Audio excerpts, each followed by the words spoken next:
Hey everybody, welcome to the Week 12 review. I'm first gonna start by saying that if nothing else, I am accountable. And I put 8 picks out there on Saturday. Those picks went 2 and 6. But not all wins are created equal, not all losses are created equal. Sometimes the right bet loses, sometimes the wrong bet wins. I want to look at these one by one very quickly, give myself a little letter grade, and let's see. So we're gonna start with the wins. It won't take long. BYU -3 at home against TCU, A plus. 44-13, never a doubt. Northwestern +10.5 in Wrigley against Michigan. This is an A minus. And I say that because even though it was 24-22 was the final score, Michigan won on a game-winning field goal. It looks like it was easy if you just look at the box score, but if you watch the game, you might also think that Michigan's quarterback Bryce Underwood had some money on Northwestern himself. There were some real bonehead interceptions down the stretch that gave Northwestern the chance to get back in it, and to their credit, they did. But that's an A minus. It's not a pick that I felt comfortable watching until Michigan decided to make it a little easier on me. All right, now the losses. Buckle up. USC -6. Had I known that it was going to rain in LA for like the first time ever, maybe I play this differently. But I can't really blame myself with my thought process. They're, a high-powered offense against Iowa at home. And all this being said, I mean, is this close? And USC will go for 2 to try and tie this game. Remember, they had the little Wildcat run earlier in the ball game.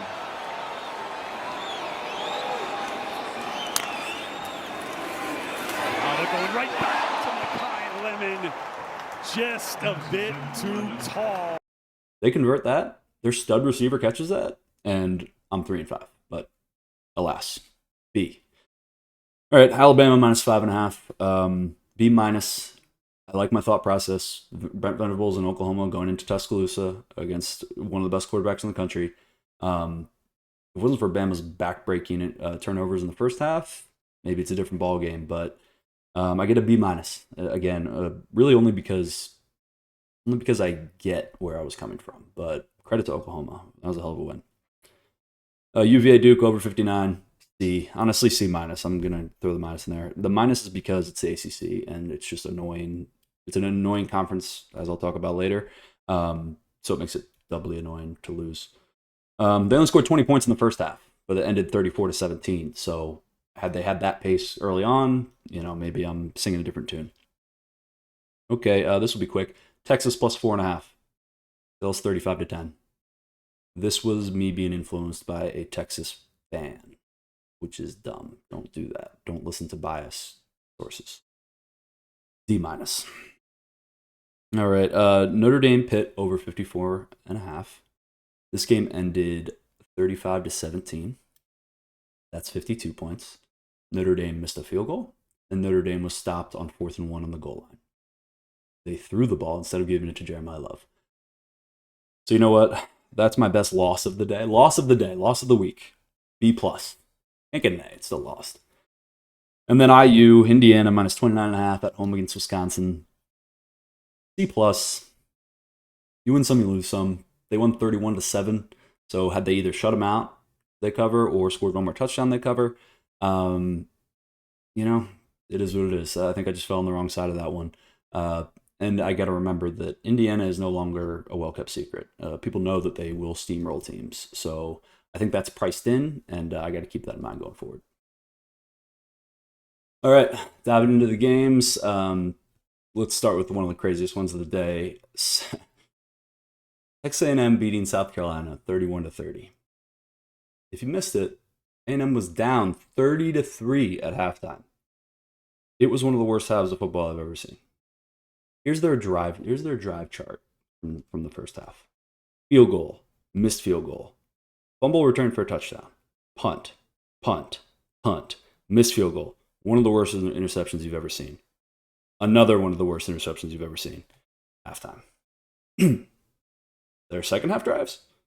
Touchdown, touchdown, touchdown, touchdown. 31-3. You're not really sure what to say because how does that team even have?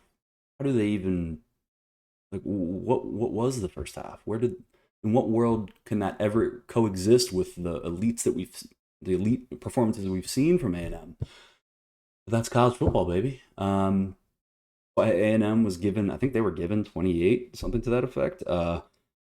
That's crazy. And it's not the first time, Shane Beamer's South Carolina has, had a big dog on the ropes going into halftime, felt like they conquered the world, and then come out and completely piss down their leg and lose. So I guess that's part of their identity. A&M survives and advances, and, they got their showdown with Texas in a couple weeks. What a wild game. All right, OU, Oklahoma, 23, Alabama, 21. This was a kind of a funky game. I mean, it was 20-14 at halftime, right? So I'm watching that game. It was 24. Oklahoma was up. 14 of their 20 points one touchdown came on a long pick six. I think it was over 90 yards. And then the other came after Alabama muffed a punt. So you could call those 14 points fluky. You could call the first half fluky. So if you're Bama, you can feel all right going into halftime, knowing that let's just not make those crazy mistakes again. But then Oklahoma just suffocated them in the second half. I mean, Bama comes out and scores a touchdown right away, and they don't score again.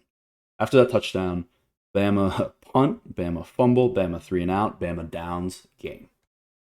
That's just getting strangled. And look, OU didn't, light it up offensively. They didn't need to.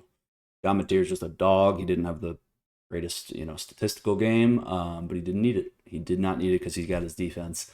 And look, that's gonna carry him now. I mean, they got 2 losses to Texas and Ole Miss.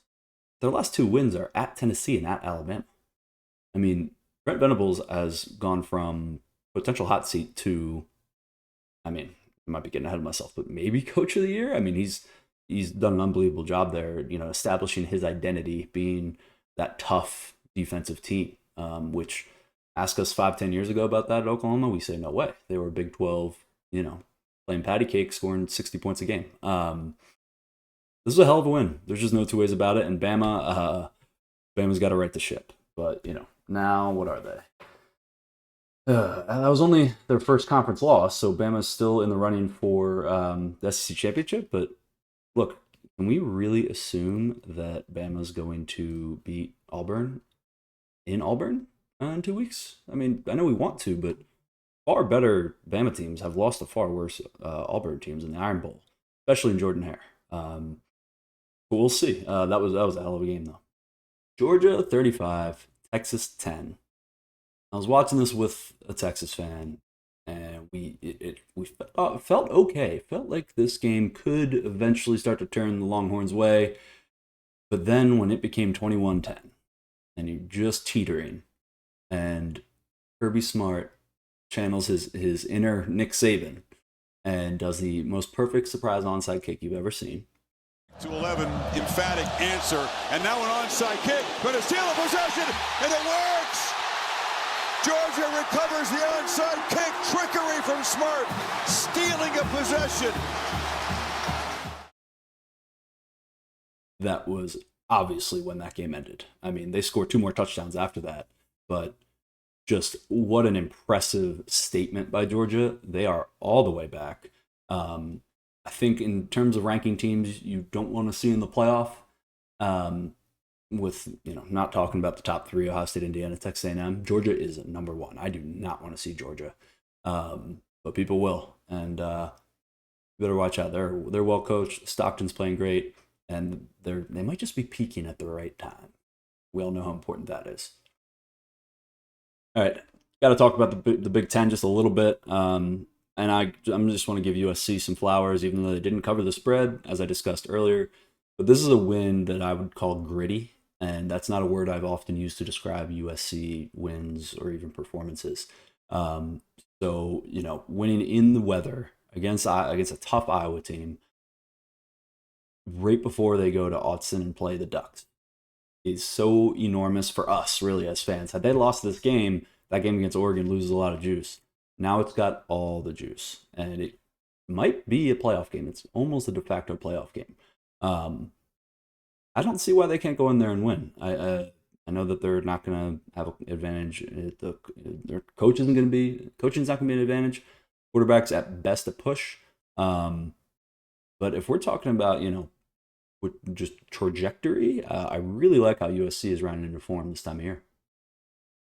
All right, I'd be remiss to not mention the number one team in the ACC, Georgia Tech, surviving in Chestnut Hill against Boston College. What was it, 36-34? Yeah, 36-34. There were almost 1,200 combined offensive yards in this game. Georgia Tech allowed Boston College to run for 175 yards with a 6.7 yards per carry average. Led by Turbo Richard of the Boston College Eagles. Awesome. But look, I bring this up only because, one, it was a scare, but I think Georgia Tech was looking ahead. They have Pittsburgh next week and then Georgia after that. So they were, I think this was a sleepwalking situation on the road, and now they have two legitimate opponents coming up. I don't think we can judge Georgia Tech too harshly on this. And we should also be rooting for them. I mean, if they lose these next two games and then win the ACC championship, we'll have a 3-loss conference champion in the playoff. And is that a world we want to live in? No. I want Georgia Tech to represent the ACC well. They're the only deserving team I'm looking at on this list of standings. I mean, Miami has completely fallen off. Virginia is maybe the worst 9-2 team I've seen in a long time. And Pitt just can't get out of their own way. They're always right there. So we need to root for Georgia Tech is my point. So, you know what? Go Yellow Jackets. All right, thanks for watching. I promise I'll be putting up better picks for Week 13. Follow me on Instagram. Follow me on Twitter. I appreciate it.